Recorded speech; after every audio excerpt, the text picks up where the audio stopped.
सर्वांना नमस्कार. श्री अर्चना ह्या यूट्यूब चॅनलमध्ये मी अर्चना आपल्या सर्वांचं मनापासून स्वागत करते. स्त्रीच्या आयुष्यात सुख, समृद्धी, सौभाग्य आणि घरात आनंद नांदावा यासाठी हिंदू धर्मामध्ये अनेक व्रत परंपरा सांगितलेल्या आहेत. त्यापैकीच एक अत्यंत पवित्र व्रत म्हणजे चैत्र महिन्यातील चैत्र गौरी तीज. चैत्र महिन्यातील ही तृतीय तिथी इतकी खास का मानली जाते? माता गौरीची पूजा अर्चना केल्याने खरोखरच सौभाग्य आणि समृद्धी मिळते का? आणि या व्रताचा उल्लेख कोणत्या पुराणात आहे?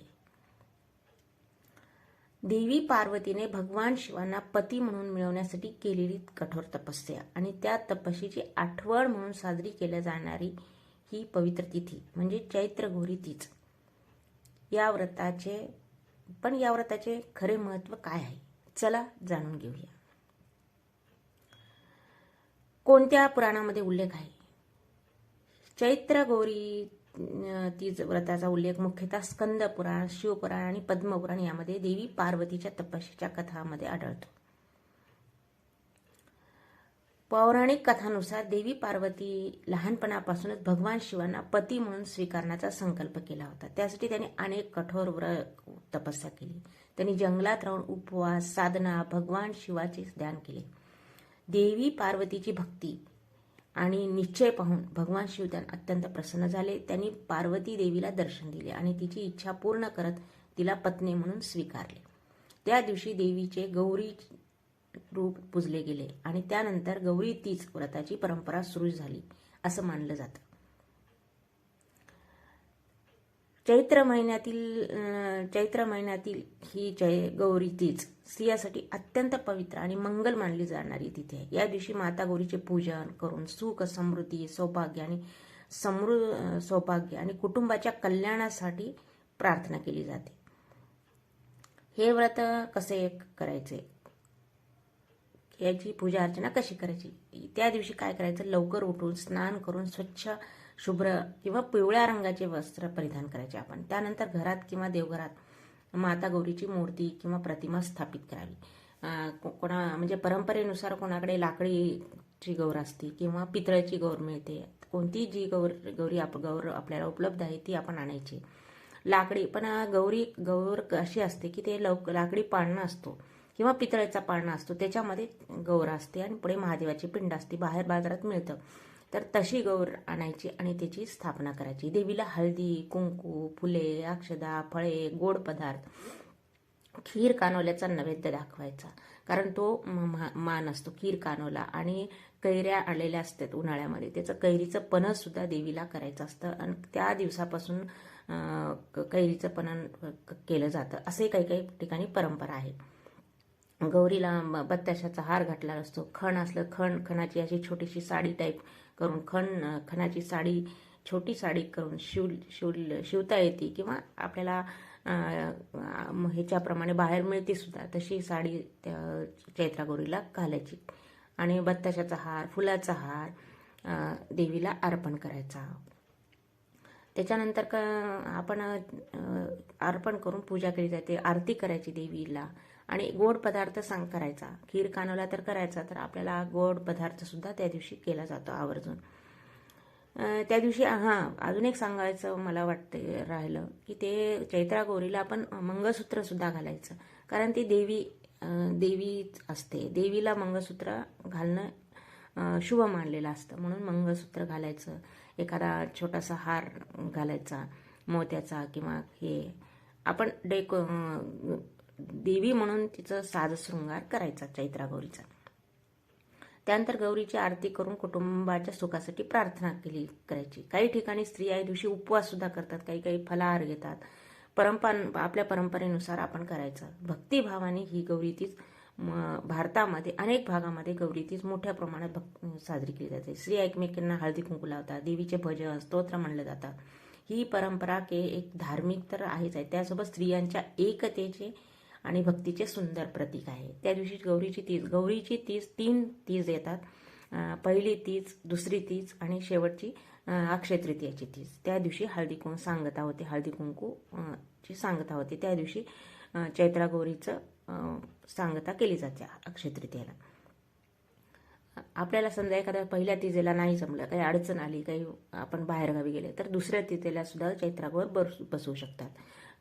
दुसऱ्या तिथेला सुद्धा नाही बसवता आले तर अक्षय तृतीयेच्या दिवशी बसून त्या दिवशीच हळदी कुंकू सुद्धा केलं तरी चालतं.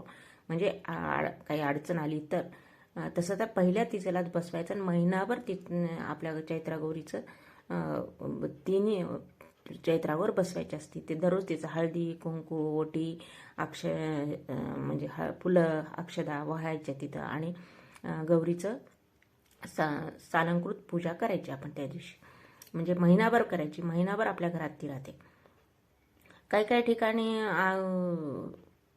पणक केलं जातं, हळदी कुंकाला सुवासिनीला बोलवलं जातं. हळदी कुंकू फुले फुलाचा गजरा सुवासिनीला दिलं जातं. आणि मेन म्हणजे काय, हरभरा भिजवला जातो आणि हरभऱ्याची ओटी दिली जाते. देवीला सुद्धा ओटी भरायची आणि सुवासिनीला पण ओटी भरायची. आता महाराष्ट्रामध्ये अनेक भागात देवी पार्वती हिला माहेरची मुलगी मानलं जातं. त्यामुळे चैत्रागौर येते तेव्हा असं मानलं जाते की आईची मुलगी माहेरी आलेली आहे, म्हणून तिचे स्वागत खूप प्रेमाने केले जातं, लाड केले जातात. या परंपरेचा अर्थ काय की गौरी म्हणजे घरची मुलगी माहेरी आली असं मानलं जातं, म्हणून तिचे स्वागत हळदी कुंकू फुले नैवेद्य आरती केली जाते. काही ठिकाणी गौरीला नवीन साडी दागिने अलंकार अर्पण केले जातात. 2 किंवा 3 दिवस गौरी ठेवून म्हणजे महिनाभर तिचे लाड पुरवले जातात त्या दिवशी आणि निरोप दिला जातो शेवटची अक्षय तृतीयेला. जणू मुलगी परत सासरी जात आहे अशी परंपरा आई मुलीच्या प्रेमाचे आणि कुटुंबातील स्नेहाचे प्रतीक मानले जाते. महाराष्ट्रात अनेक ठिकाणी गौरीला देवी म्हणूनच नव्हे तर घरची मुलगी मानली जाते. जणू आईची लेक माहेरी आली अशा प्रेमाने तिचं स्वागत केले जाते. गौरीला मुलगी का मानतात असा आपल्याला प्रश्न पडतो. पौराणिक कथा आहे त्याच्यामध्ये ती कथा की महाराष्ट्रात किंवा इतर भागात देवी पार्वती हिला घरची मुलगी मानण्याची परंपरा आहे. कारण देवी पार्वती या भगवान शिव यांच्या पत्नी असल्या तरी त्या हिमालय पर्वताचे राजा हिमालय आणि मेना देवी यांची कन्या मानली जातात. देवी पार्वती विवाहानंतर कैलास पर्वतावर भगवान शिवासोबत राहू लागल्या, पण वर्षातून काही वेळा त्या आपल्या आई वडिलांना भेटण्यासाठी माहेरी येतात असं मानलं जातं. हीच भावना पुढे परंपरेत आली म्हणून गौरीचे आगमन होते. तेव्हा लोक असे म्हणतात की आईची मुलगी माहेरी आली, त्यामुळे तिचे स्वागत मोठ्या परंपरेने आणि आदराने केले जाते. गौरीचे परंपरेचा सुंदर अर्थ असा आहे की गौरीचे आगमन म्हणजे घरात लक्ष्मी आणि आनंद येणे. देवीला साडी दागिने फुले नैवेद्य अर्पण केलं जातं. त्यामुळे काय होते ते गौरीचे लेकी केले जातात आणि काही ठिकाणी गौरीला लेकीसारखं जेवण केलं जातं. म्हणजे गोड पदार्थ 5 पक्वान्नाचे पदार्थ पुरणपोळी असे काय आपल्या भक्तिभावाने केले जातात. आणि जणू ती सासरी जाताना ही परंपरा आई मुलीच्या प्रेमाचं कुटुंबातील स्नेहाचं आणि देवीवरील भक्तीचे प्रतीक मानले जाते. म्हणूनच अनेक ठिकाणी गौरीला केवळ देवी म्हणून नाही घरची लेक म्हणून मान दिला जातो. जणू आईची मुलगी माहेरी आली अशा प्रेमाने तिचं स्वागत केलं जातं.